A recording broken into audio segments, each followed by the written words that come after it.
Many people today are experiencing burnout, feeling chronically tired, exhausted, suffering from anxiety and depression.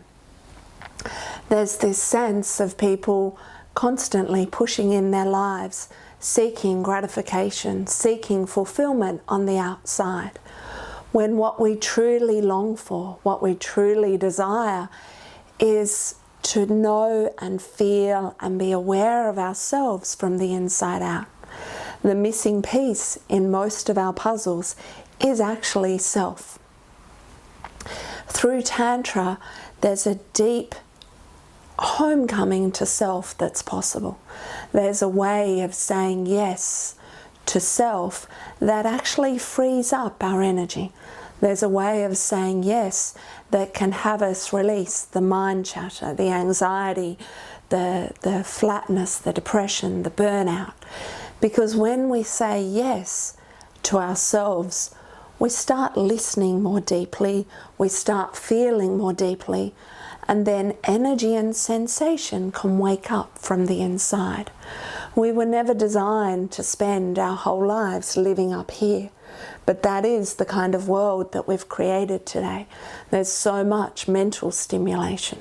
There's so much that is about the mind and achievement and making the mind king of our worlds. And that leaves the body behind. It leaves the body just dragging along with the head for the ride. Whereas the body actually includes our internal navigation system. When we learn to say yes to our thoughts, our feelings, our desires, our sensations, then we notice when something's not right in our lives and we can change course. We can notice when something does feel right and we can lean more fully into that experience. We give up the chasing, we give up the pushing, we give up the avoiding, because we learn that all of our feelings have merit and value. I often notice that people want to feel good, but they have this experience of attempting to deny grief, anger, rage, sadness, discomfort. But all of those feelings, the ones that we want to avoid or the ones that are seen as somehow negative or wrong, they are part of our internal navigation system. They are part of how we know who we are. But when we shut down to feeling sadness, rage, anger, we also shut down our capacity for joy, for bliss, for ecstasy, for happiness, even for peace and contentment. The truth is, we can't have the good feelings, so-called good feelings, without the so-called bad feelings. In my experience, there are no good feelings, there are no bad feelings. All the feelings make up the human tapestry of who I am. They help me to know how to navigate and make my way through life. They help me to know which situations require me to have a stronger boundary, which situations might require me to speak up more strongly. Those feelings will help me know which people, which elements, which situations bring out my best. So learning to say yes to self includes saying yes to all of our feelings, saying yes to what feels beautiful, amazing, inspiring and touching and heartfelt, and saying yes to the moments when our hearts break and there's so much pain and sadness and grief. Say yes to that. There's power in it. There's magic in it.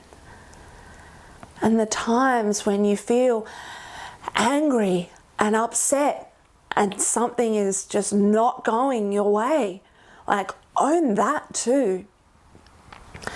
Our feelings contain power. When we try and dilute, depress, ignore, avoid, and just be vanilla all the time, and I'm a nice woman and I'll do nice things for you and I'll be very pleasing and I'll take care of you, Doesn't feel too good, right? Feels kind of yucky in my body, that's for sure. Because we have this idea of who we're meant to be that comes from our head and disconnects us from this amazing tapestry of expression and colour and feeling. And that is what leads to depression and anxiety. That's what leads to us pushing and striving and being disconnected from ourselves. I notice today when I work with women, women are overly identified with the roles they play, with being mother, daughter, partner, wife, with being a good employee, a good businesswoman, but being so identified by those roles and who she is for everybody else has her disconnect from herself, has her miss out on where the real magic and the real gift comes from. One of the things that I've seen that's really common when women do this work, the first quality that arises is a deep sadness for how long she has left herself behind. A deep sadness from the years and years and years that she's spent taking care of everybody else and ignoring, neglecting herself. But on the other side of that, there's more love available to her. There's more peace. There's a greater quality of life when a woman starts to include herself as the center of her life.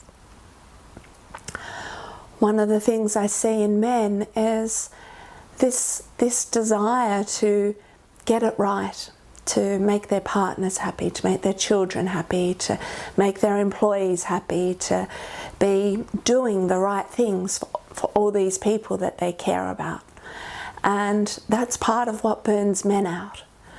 And when a man does this work and comes into deeper alignment with himself, knowing himself from the inside out, then he moves in such a way that, yes, he can support and love and be there for others in a way that's in alignment with his true nature, rather than leaving himself to do what others expect.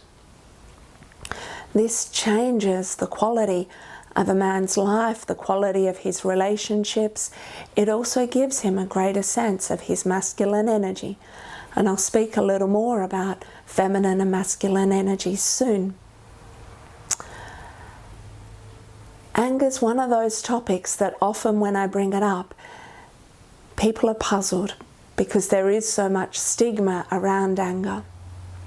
So I wanted to share a little example with you of a businessman I've worked with who spent many years denying his anger and trying to be nice, to do things to suit other people.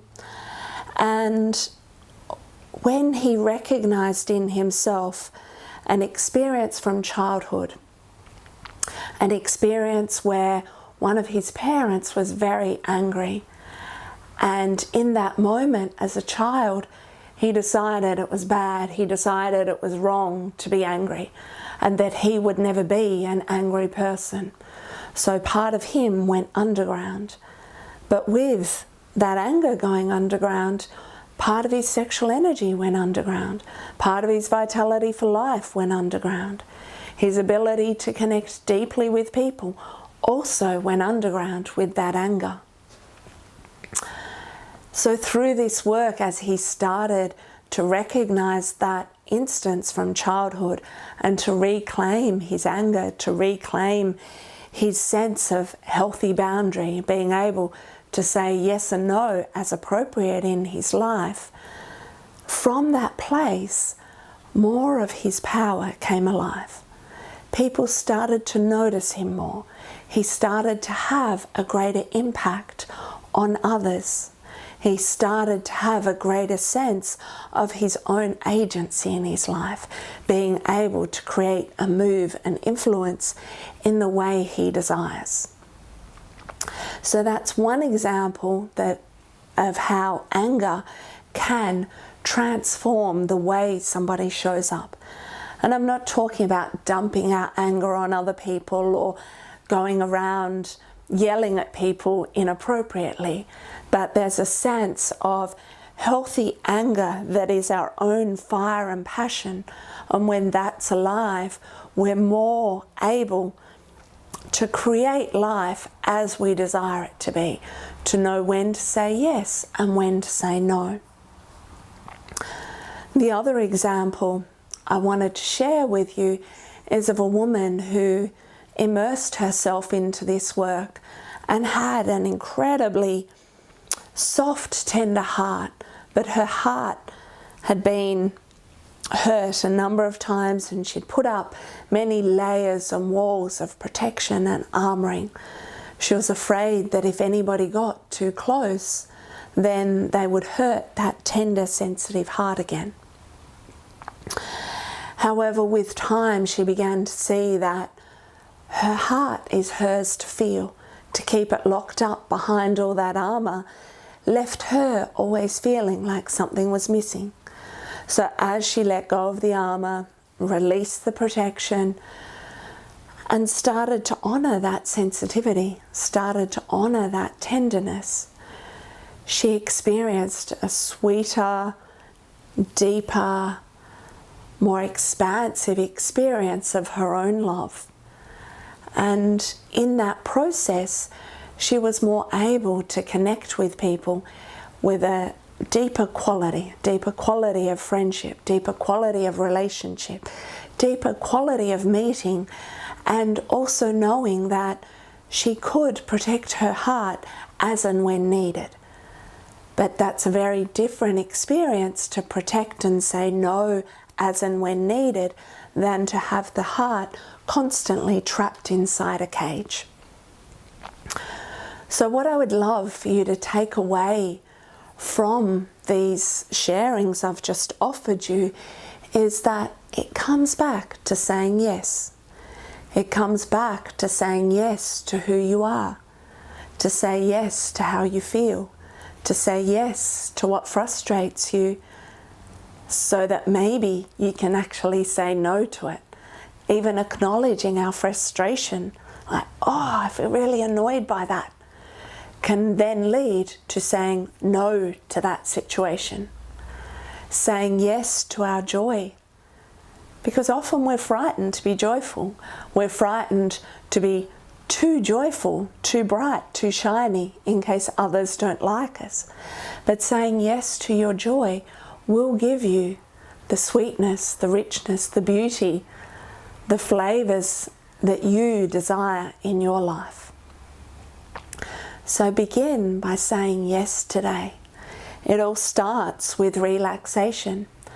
And so right now, I want to give you an experience of learning to relax in your body so that sensations and feelings can move through you. So to give you an example, just make a tight fist. Make your hand as tight as you can.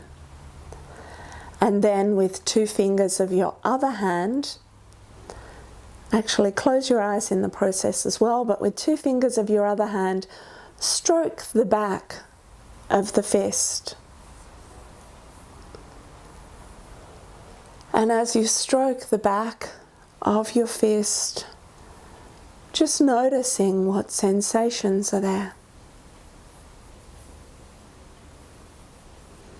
And then shake your hands out, shake your body a little. And now have your hand maybe relaxed in your lap or relaxed on your leg, but just relaxed, soft in the hand, no fist this time. And then with 2 fingers of the other hand, begin to touch the back of your hand again. Close your eyes. And notice the sensations. Notice the feelings as you touch the back of your hand with your 2 fingers.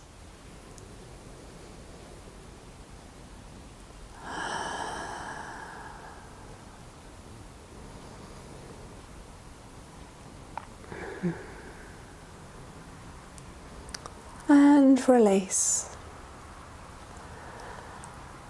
And notice whether you felt more sensations when you had the fist or more sensations with a relaxed hand. In my work with people, I notice that say around 90 to 95% of people feel more with a relaxed hand. The reason for this being that when we're relaxed, energy, sensations, feelings can move through our body. When we hold ourselves tightly, then nothing can move. So we use our hand as an example for how our feelings navigate inside of our body. If I walk around tense, uptight, holding, contracting, then my feelings can't move. I have no capacity to connect with my aliveness. I have no capacity to connect with my orgasm, my joy, my bliss, my sadness, my hurt. So learning to release, to relax, to move that tension through our bodies allows more space for our feelings to move, and it allows more space for our sexual energy to move. Shutting down our feelings also creates a shutting down of our sexual energy. But when we allow space, when we allow relaxation in the body, we begin to experience enlivening feelings from the inside out. We begin to know ourselves as this enriched, inspired field of space, of love, of sexual energy, of sensations that can constantly move through you, animating you and making your whole life feel much more rich, much more exquisite, much more beautiful.